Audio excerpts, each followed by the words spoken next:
Okay, hello from MercyLine Children's Home in Buenda, Uganda. And this is the driveway, walking up to the driveway, to the front gate. So we'll just move along. And the project that is just getting done is a new community well. And all the neighborhood will be free to use the well. And the well is right here. And it needs the top pump on. And there'll be a building around it with open sides just for security.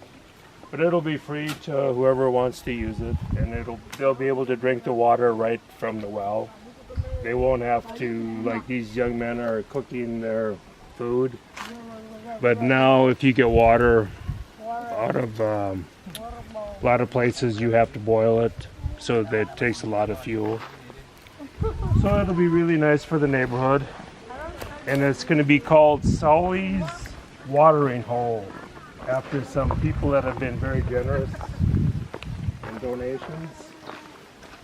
And if we turn back around, this was built as a chicken building, farm, storage building, but now it serves as one of the rooms for MercyLine kindergarten. There's 3 levels of kindergarten. And so some of the kids, it works fine for kindergarten, but doesn't look very nice, but it works fine.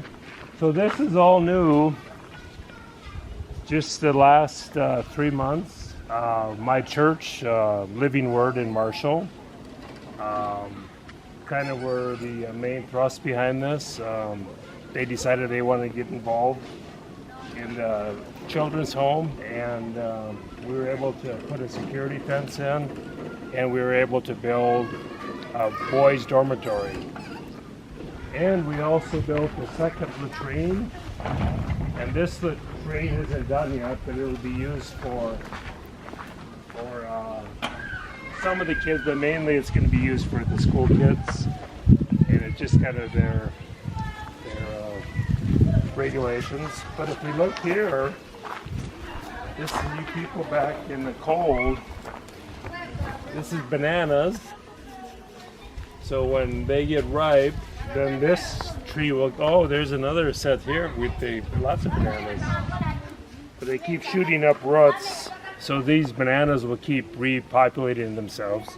Okay, I'm supposed to hurry up. So this is the gate. The vehicles can drive in, or this is the security. So we come in, and this is Albert.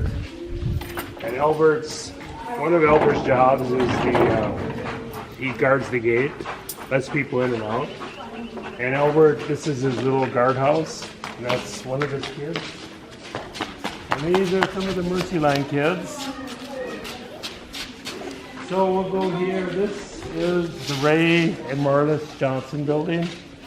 Ray and Ray's passed away now, but they were good members. Marlis still is a good member of the church, Living Word. And Ray passed away, and they gave the memorial money to MercyLine. So that was kind of the start of this whole project. The wall, the perimeter wall, the guardhouse, and the boys' dormitory. So, and they were good members of the church, good Christian people. So we thought it would be fitting to name the building after them. And we just put these clay pots in yesterday, and just to give it that kind of a warmer feel. But this is just getting moved into, so we'll go in real quick. And it's ideally this is going to be like an area for the boys just to hang around. So they'll have to see who's all going to sleep where. But so it's just here, and this is a little. I mean, there's lots of room for kids. Depends on how many kids are going to be here.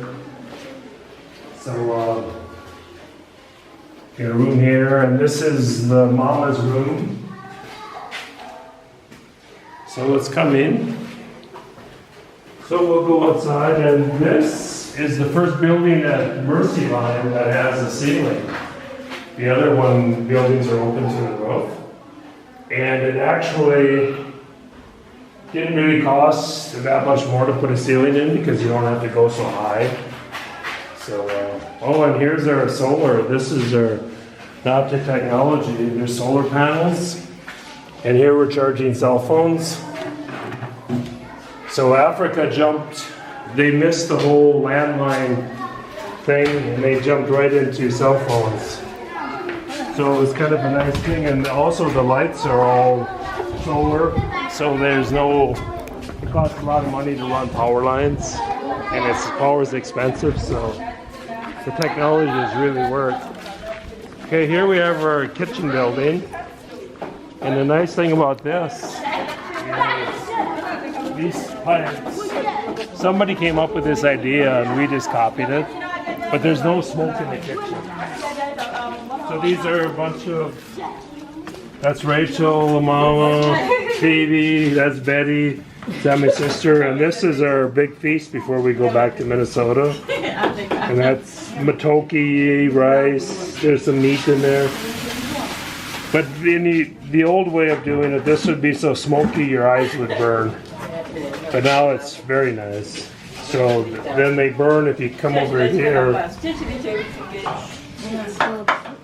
We can see where they burn on the bottom. So the smoke just is drafted up the chimney and out. So it's very, very nice. But okay, this is the D. Risdall building. And these are a couple more pots I bought because I like greenery in pots. Samuel likes concrete, so this was another big project, all this concrete. And he likes it because kids stay clean and they don't have worm problems as much. So I don't know, I would have had a little more green space, but so this whole wall is all new.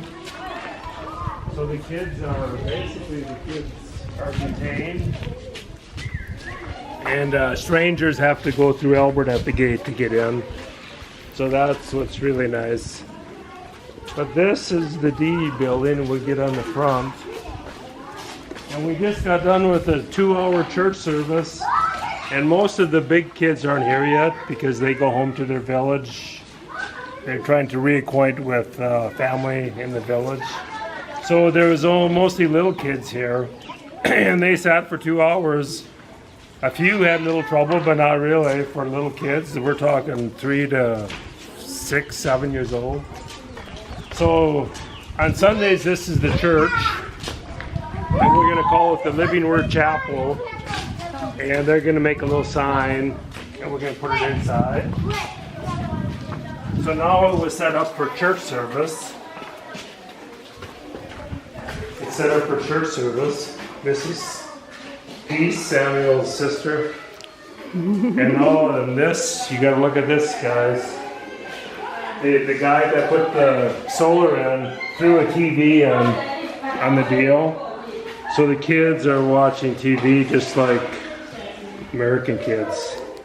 So besides the fact that TV is fun to watch, they're learning a lot of English. So we're gonna keep looking. So this, Joyce and Megan stenciled all these on yesterday, the alphabet, and there's the numbers. And what this is, when school is in session, this is one of the kindergarten rooms. And this is the place where kids will eat when it's raining, and like a dining room. And so it's a multifunctional building, but on Sunday it's church. So right above the blackboard is going to be the logo for my church in Marshall. And it's Living Word Lutheran is on the logo in Marshall, but we're going to have Living Word Chapel. So that'll be very nice. But here, if you pan up, you can see this is open ceiling. So it's nice to have a ceiling. But this is fine too. So we'll keep going. And this is, we'll just go poke our head in here. Rachel, one of the mamas, this is her room. Don't. Oh, but she's not sleeping here. She's using it for storage now. And it's locked. So anyway, that's just a storage room. But oh, then if you notice, a lot of these kids are wearing girls. Show your T-shirts. There. I am in Thrivent with my retirement stuff, and you can sign up for programs, and they give you a little money to do good things, and then they give you all these T-shirts. So all the kids, that's their Sunday T-shirts. Their Sunday going to shirt T-shirts. And this little boy is my friend, Wandera. Wandera was 1 year old when he was pretty much abandoned, him and his sister. And he's been here for a year now, and he's really come around. But he's my little friend. Okay, so this is the Shane Forest building, and Shane's aunt donated a generous amount of money to help out here. And her nephew died in his early 30s of brain cancer. And the way it sounds, he was quite a fellow. So we thought we would honor him and help his aunt out in honoring him. So we named it the Shane Forest Building, and she is a friend of my brother Dennis, his aunt, and I think she's 93 or 94, and she's gonna come in March. It sounds like, I mean, it's a long way over here, like maybe 20 hours, 24 hours. But they're gonna break it up in Amsterdam for a night. But she wants to come and see the orphanage and see her nephew's name on the building. And hello, Irene. I'm fine. How are you? What do you guys have in your hands? Is it clean in here? What do you got in your hands? Oh, Jackfruit. okay. So this is, it'll be the girls' dorm and the littler kids' dorm. So it's 3 rooms, just a bunch of beds. And again, it's the open ceiling. And this, I think this is going to be one of the mamas with 2 kids. I think she's going to be here, and then the little kids will be in here. Anyway, that's the second dormitory. So then we go back here. Oh, then if you notice on the artwork, a friend of Samuel's, who is the guy who started this, he's an artist, and he painted all this. Oh, and this has a story. Barrett's friends last year, on Barrett's birthday, my daughter Barrett passed away 3 years ago now, from breast cancer at 27, and that's kind of what started this whole partnership with Samuel. And anyway, Barrett's friends on her birthday, they all chipped in money, and I think they had like $350 or something they came up with, and it was enough we could buy a swing set and a few other things. So this is in honor of Barrett from her friends on her birthday. Oh, here we have all the construction. Everything is kind of messed up. So here's beds that need to be put together and desks, but it'll be all done. So this is the train, and it's pretty much on the train. It's 2 holes, and then there's a shower on the back. So anyway, there's really no running water, like American style. So, and this is the old outhouse style, but that's the way it is here. But if you look back up, it's kind of got to be a pretty nice campus, and the kids really like it, and they're so clean. And when the last few years when we've been here, we get so dirty with this red dust. You can see under the swing set. You're just coated in it by the time you go home. But now we're clean when we go home. So it'd be whole lot easier for the mamas. And I just would like to thank everybody for their donations. It really is making a difference. And like this little boy, Wandero, he probably would have been dead by now, you know. But he's gonna be fine. He'll be a thriver. You say hello, Wandera. Say hello. No, you're gonna be shy. Okay. So anyway, that's our orphanage, and thank you very much for everything you've done for us, and I hope you keep remembering us. There's still needs and monthly needs, and you're welcome to come and visit anytime. It's very easy to get here. The logistics are easy. It takes a while, but you can get here without any travel experience. Just get your stuff taken care of. I'll tell you what you need to do, and you can come and spend time with the kids and get you lined up where to stay. And so thank you again, and goodbye from Uganda.